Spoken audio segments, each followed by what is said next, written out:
개고생하면서 서울에서 버티다가 부산 내려갔는데 집에서 4천만 원 갖다 쓴 백수 쓰레기를 만들어 놓은 거네.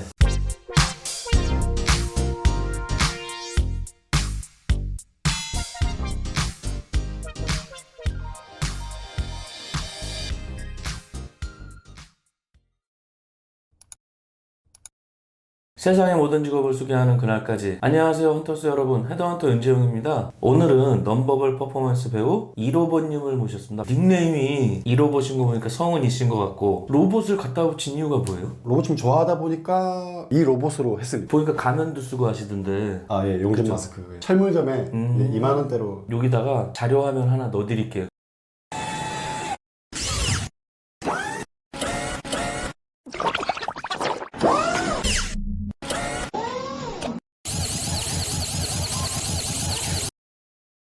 본인 소개하고 하고 있는 일에 대해서 잘 설명 좀 부탁드릴게요. 네, 안녕하세요. 저는 넘버블 퍼포먼스 배우를 하고 있고요. 한강 유람선 안에서 공연을 하고 있습니다. 예전에 드라마 제빵왕 김탁구 들어보셨죠? 그 드라마를 만든 이제 회사인데, 그 드라마를 모티브로 공연으로 만들었기 때문에 관객분들이 오시면 먼저 제빵 체험장에서 손님분들이 직접 빵을 만드시고 오븐에 넣고, 빵이 구워지려면 뭐 대략 뭐 1시간 걸린다 하면 그 사이에 이제 유람선을 타셔서 경치 구경도 하시면서 그 유람선 안에서 저희가 한 15분 정도 재밌는 공연을 보여드리고 다시 돌아오셔서 본인들이 만드신 그 빵을 맛있게 드시면서 귀가하시는 시스템입니다. 비용은 얼마나 들어요? 19,000원 정도. 빵도 만들어보고 유람선도 타는 거네요. 공연도 보시고. 예. 오, 괜찮네. 공연 내용은 뭐예요? 넘버블 퍼포먼스라는 게 대사가 네, 없으니까. 대사가 없이 하는 거라서 어느 나라 분들이 봐도 이해하시고 재밌게 보실 수 있는 그런 거기 때문에 주로 코믹 연기랑 춤이랑 15분 동안 막 정신없이 재밌게. 대부분 막 반응이 어때요? 제가 처음에 여기 공연하고 싶어서 들어왔을 때는 네. 아 별로 재미없는데 했는데 제가 들어와서 이제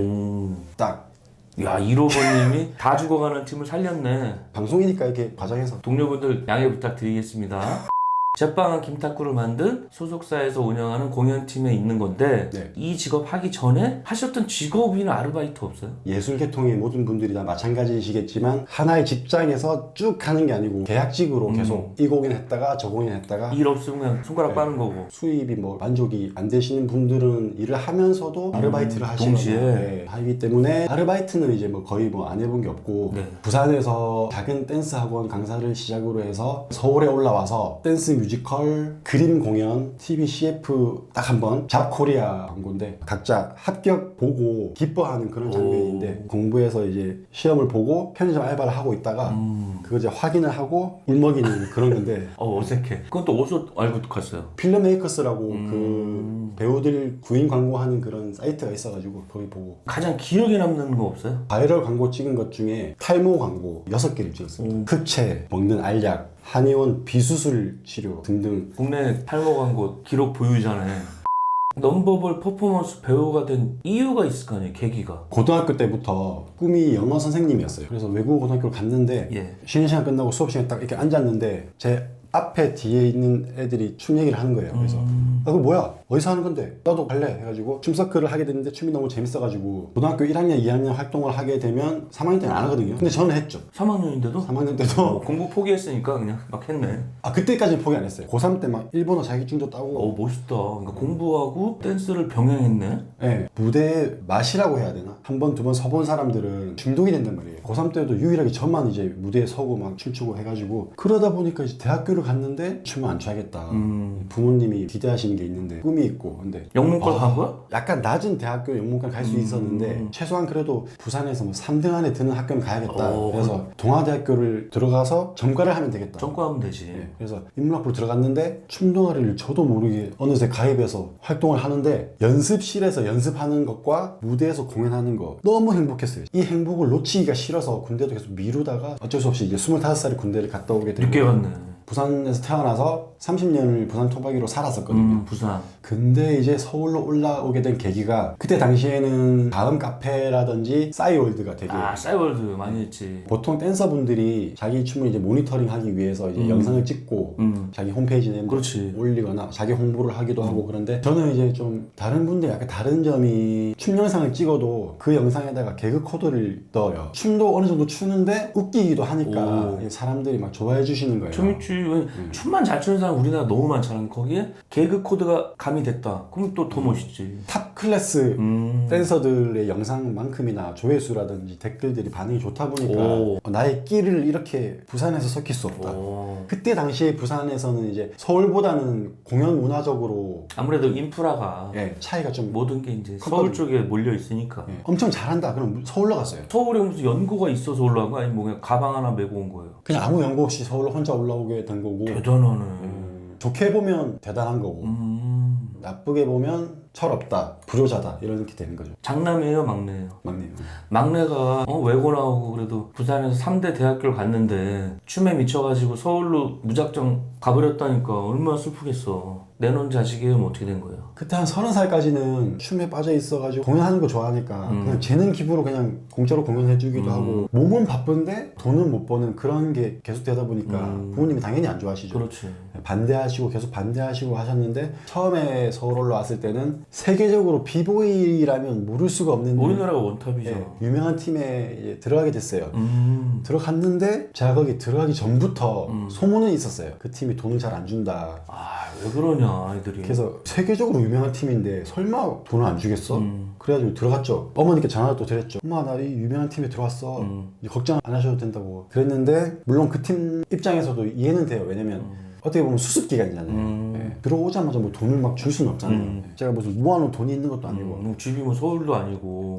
서울에 혼자 올라와서 고시원에 사는데 밥값이라든지 고시원 방비 나가야 되는데 팀 생활을 하면서 아르바이트도 할 수 있으면 문제 없잖아요. 그렇죠. 막내로 들어가다 보니까 맨날 아침에 먼저 나가서 청소하고 그렇지. 잡일하고 뭐 심부름 편의점 뭐 라면 좀 사와 담배 좀 사와. 기존에 있던 단원들은 다 20대 초반이에요.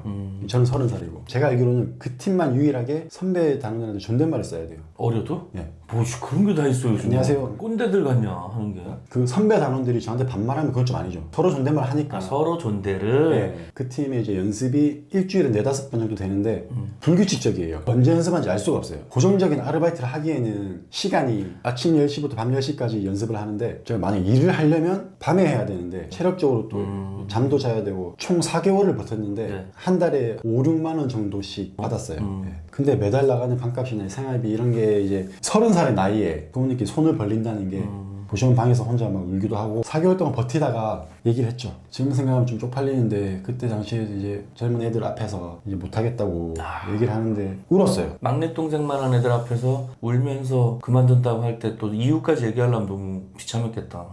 그러고 나서 파핀 연주는 파핀 연주 유명하지. 찾아갔어요.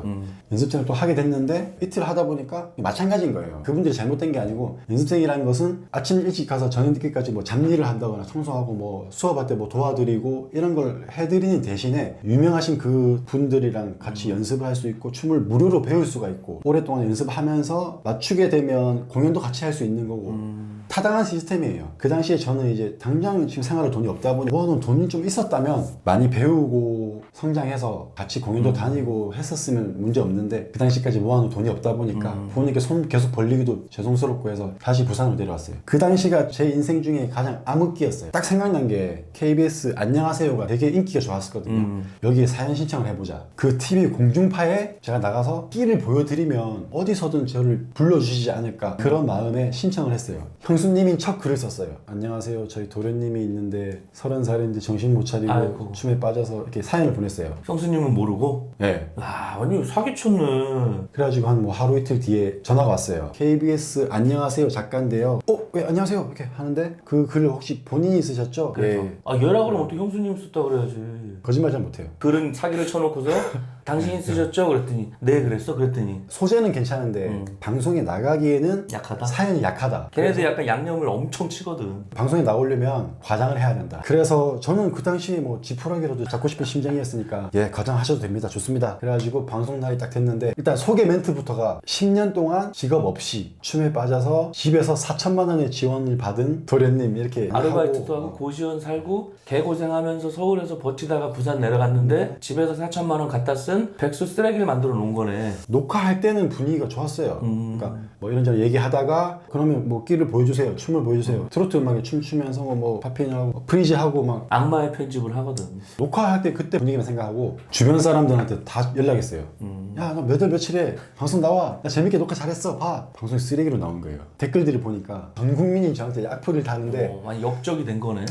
제 3자의 입장에서 그 방송을 봤을 때 저라도 욕해요. TV에 나가서 누가 불러주려나 하고 나왔는데 국민 역적이 돼가지고 더 암흑기가 길어졌네. 되게 감사한 분이 계신데 서울에 어떤 검도장을 운영하시는 관장님 분이세요. 그분이 KBS 안녕하세요 쪽으로 연락을 해서 저한테 연락이 온 건데 걔 누구냐? 나 좀 소개해줘라. 자기 검도장 거기다가 저의 댄스 스쿨 강의를 거기서 해라. 거울도 있으니까 숙식 제공도 가능하다. 얼마나 좋아. 고시원 안 가도 되고. 너무 감사합니다. 그러고 나서 모집을 해야 되니까 그치. 제 사진들 넣고 막 이렇게 무슨 댄스 스쿨 경력 뭐 적고 그 비보이 팀 다 집어넣겠지 뭐. 포스터 만들어가지고 다 뿌렸거든요. 한 명도 안 왔어요. 슬프다 슬퍼. 없던 일이 됐죠. 관장님 보고 계시면 그때 정말 감사했습니다. 예, 이거 보시면 연락 주세요. 홍보해드릴 테니까. 근데 또 이제 서울에서 힙합 댄스 스쿨 하고 있는 친구가 연락이 왔어요. 서울에서 알게 됐는데 서울에서 알게 된 친구. 예. 걔가 전화가 와서